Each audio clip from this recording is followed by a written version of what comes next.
Hi guys, in this here video we'll be doing questions based on the 2017 paper 1 June past paper, and so these questions, if you can go through these questions with me, then you can easily go through the June paper 1 ones as well. So let's get started.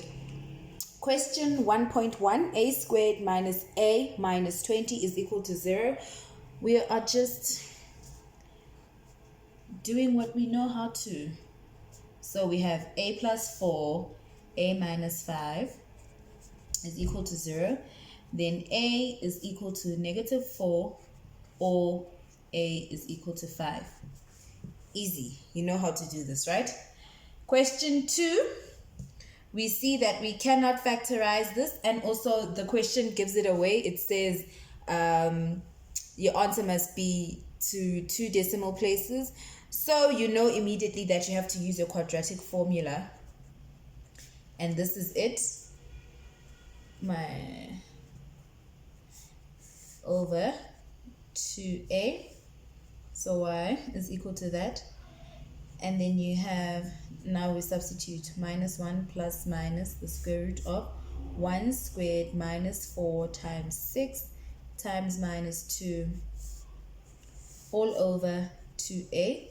So therefore you have y is equal to, if you punch this all in your calculator, you'll get y is equal to negative 2 over 3, or y is equal to a half. Next question, we're going to bring this all to one side because we want to make it look like something that we're used to. So there we go. Now we're used to that, right? Now we can factorize. B minus 2, b plus 1 is smaller than or equal to 0. And so when, okay, so b is equal to 2 or b is greater than or equal to 2, or b is less than or equal to 2, or b is less than or equal to minus 1. So we have here minus 1 and we have 2, and they included, this goes that way, this goes that way. So therefore you get minus 1, b 2. Now, question 1.4, we have q minus 2 square root of q is equal to 3. We want to bring this 3 over to make this equation look like something that we used to. So that's what it looks like now. Now we see that, square root of q. Now we see that this is 1 and this is a half, and we can do something with that, right? We can factorize and say this is the square root of q minus 3 times the square root of q plus 1 is equal to 0. So the square root of q is equal to 3, or the square root of q is equal to minus 1. Right, so that's our answer. Now we move on to 1.5. That's q minus 3 squared is equal to 2 square root of q. This is not supposed to be squared in the question. So let's square both sides to get rid of the square root sign. Squared. The question was, this was the question, guys. Q minus 3 is equal to 2 square root of q. So now we're squaring both sides to get rid of the square root sign. And then we end up with q squared minus 6q plus 9 is equal to 4q. Then we take the 4q over and we end up with q squared minus 10q plus 9 is equal to 0. And we can factorize that. We have q minus 9 times q minus 1 is equal to 0. So q is equal to 9, or q is equal to 1. But you're not done. You have to check. So check if you substitute 9 into this equation, does it work? And yes, it should work. 9 works. And if you substitute 1, you should find that 1 does not work. So therefore, q is equal to 9 only. Don't forget to include this. Don't forget to check. Okay. Let's move on to the next question. Now we have a simultaneous equation. A minus b minus 3 is equal to 0. And then we have a minus 1 squared plus b minus 3 squared is equal to 9. So let's take this equation and let's make a the subject of the formula. So a is equal to b plus 3. So we'll have that as equation 1. And then we have our equation 2 as this one. This is our equation 2. So what we're going to do is we're going to substitute 1 into 2. We're going to substitute equation 1 into equation 2. So everywhere where there's an a, we're going to substitute b plus 3. So let's go. So we're saying b plus 3 minus 1 squared plus b minus 3 squared is equal to 9. And then we have b plus 2 squared plus b minus 3 squared is equal to 9. And then when we factorize out, we have b squared plus 4b plus 4 plus b squared minus 6b plus 9 is equal to 9. And then we end up having 2b squared minus 2b plus 13 is equal to 9. And we take the 9 over, so we have 2b squared minus 2b plus 4 is equal to 0. Then we can divide everything by 2, and then we end up with b squared minus b plus 2 is equal to 0. Then we can factorize b minus 2, b plus 1 is equal to 0, b is equal to 2, or b is equal to minus 1. And then for b is equal to 2, a is equal to 2 plus 3, so a is equal to 5. And for b is equal to minus 1, a is equal to minus 1 plus 3, so therefore a is equal to 2. There. Now we have this one. Don't panic. It looks complicated. So we have 1 plus 1 over a plus 1 over a is equal to 2 over 4. So what we're going to do is we are going to take everything under the same denominator. So now we're going to have a squared plus 1 all over a. And on top we have 1, which is equal to 2 over 4. Do you agree with that? And then we then take this and we see that we can take the a to the top. So we have a over a squared plus 1 is equal to 2 over 4. Now we can work properly. So now we have 2a squared plus 1 is equal to 4a. And then when we multiply all of that out, we have 2a squared plus 2 minus 4a. We're taking the 4a over is equal to 0. Let's put this in a nicer form, a form that we know. So it's 2a squared minus 4a plus 2 is equal to 0. There, we can divide by 2 once again.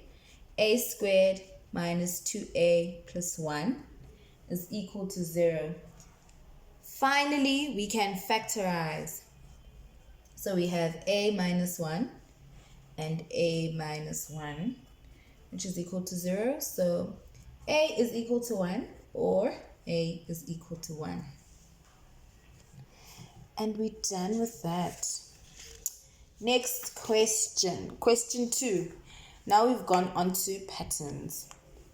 So now we see that we are forming cubes here.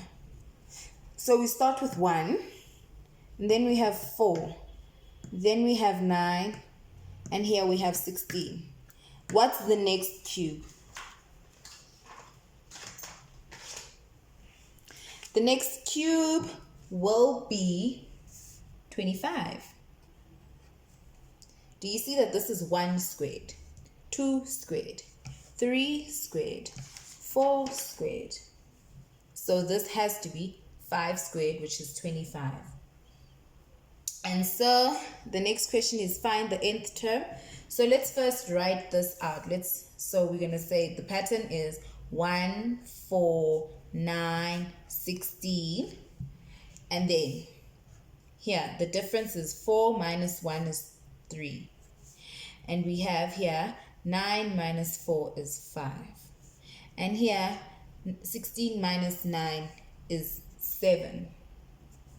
The difference of the difference is 2 and 2. So we see that we have a constant difference. That means that we have a constant difference. That means that we have a quadratic pattern. So we say 2a is equal to 2. That means a is equal to 1. 3a plus b is equal to 3. So it's just 3 because a is equal to 1. So that's 3 plus b is equal to 3. You see that if we take the 3 over, we just get b is equal to 0.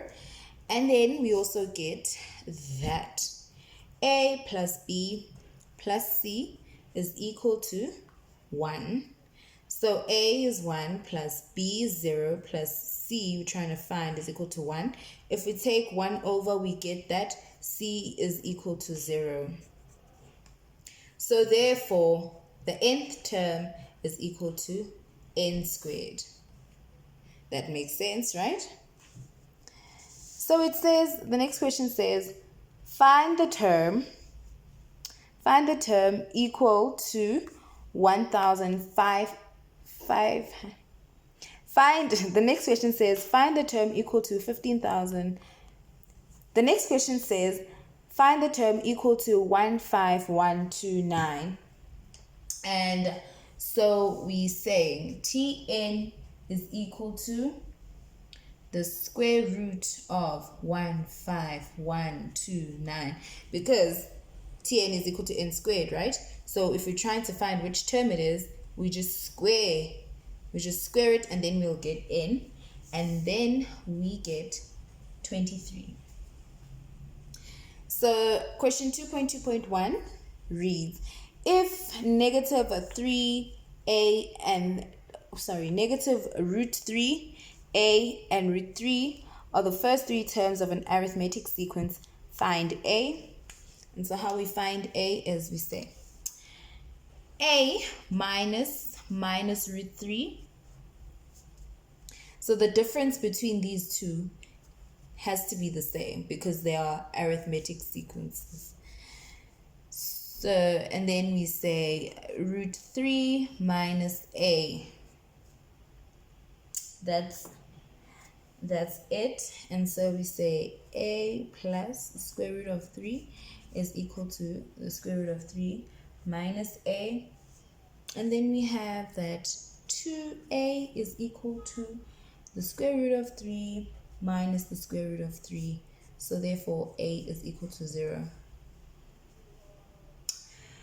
The next question says, determine T15. So the term at 15. So Tn, let's first find Tn. Tn is equal to the first term, which is root 3n But when we have, but term 1 is not root 3n, so we have to minus 2 root 3. So that's our Tn. So T15 is the square root of 3 times 15 minus 2 root 3, and that gives us 13 root 3. And 2.3 reads, find the terms between 40 and 400 that are divisible by 6. So between 40 and 400. So the first term that's divisible by 6 after 40 or at 40, we find the first term at 42, right? And our last term we'll find at 396. Okay, so we just go on and we use the arithmetic sequence formula. And so we have 42, which is A, plus n minus 1 times d, the difference is 6, is equal to the last term, 396. And so we have 42 plus 6n minus 6 is equal to 396. And then when we take everything over, we left on this side with 6n is equal to 360. And therefore n is equal to 60 terms.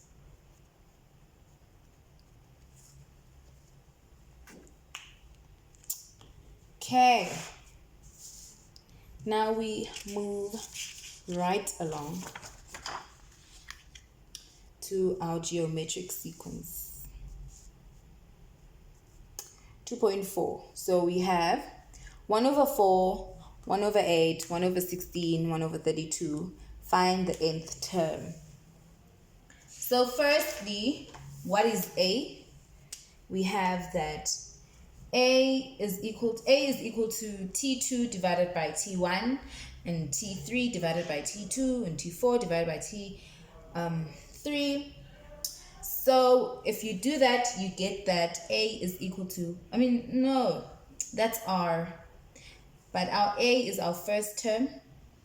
Our A is our first term, which is 1 over 4. And then R is T2 divided by T1, T3 divided by T2, T4 divided by T3 should be the same answer. And in this case, it is a half. So our Tn will be 1 over 4a times r 1 over 2 n minus 1. Then we get that it is 1 over 4 times a half to the negative 1 times 1 over 2 to the n. So therefore, our Tn is equal to a half times 1 over 2 to the n. And is the sequence convergent? Yes, it is. Why? Because R lies between minus 1 and 1. This is the condition for convergence, and our R is a half. So yes, it is convergent because of this fact. So yes. 2.4.3. Solve for 2 to the power of x is equal to the sum to infinity minus the sum of 4. So we have 2 to the x is equal to 1 over, the sum to infinity is 1 over a times 1 minus r minus 1 over 4, this is the sum to 4, 1 over 4, 1 minus a half to the 4, all over 1 minus a half. And then we get that 2x, 2 to the power of x is equal to a half minus 15 over 32. And 2 to the x is equal to 2 to the minus 5. So therefore, x is equal to negative 5. And 2.4.4, the sum, find the sum from I is equal to 1 to 3 of the sum from n is equal to 1 that stops at I of 1s.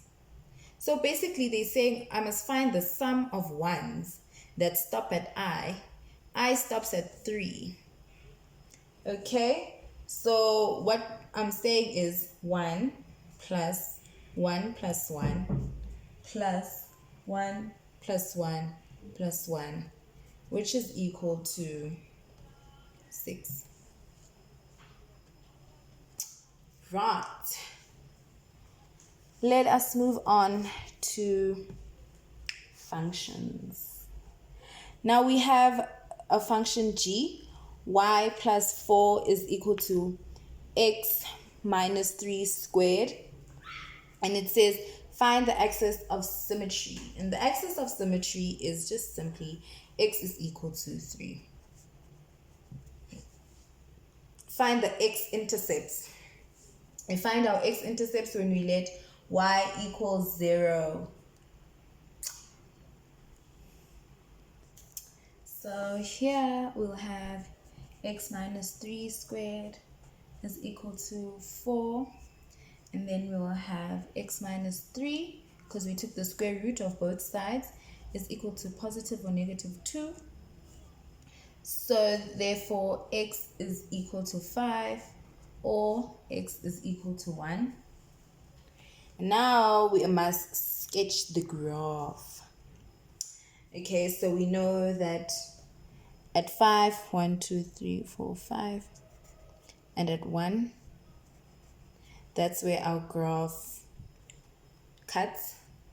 And our axis of symmetry, our turning point is at 3 and negative 4. So 1, 2, 3, 1, 2, 3, 4. So over here, this is where our graph will turn. So this is what our graph is going to look like. There. And determine the range of g. You see that g doesn't go further than negative 4. So our range is that y is an element including 4, negative 4 to infinity. Reflect the graph about the x-axis. So the reflection of the graph about the x-axis equation would be y is equal to negative x minus 3 plus 4. Right. Question 3.2. Given that f of x is equal to x squared plus 2 and q of x is equal to kx minus 2, give the values of k if q is tangent to the graph P. Okay, so what we start with is x squared plus 2 is equal to kx minus 2. So x squared minus kx plus 4 is equal to 0. And for qx to be tangent, the roots must be equal. So for qx to be tangent, the roots must be equal. So we'll have that b squared minus 4ac is equal to 0. So that's negative k squared minus 4 times 1 times 4 is equal to 0. And k squared minus 16 is equal to 0. So k is equal to plus or minus 4. So k is equal to 4 or k is equal to negative 4. So these are the values of k if q is a tangent. Okay, so question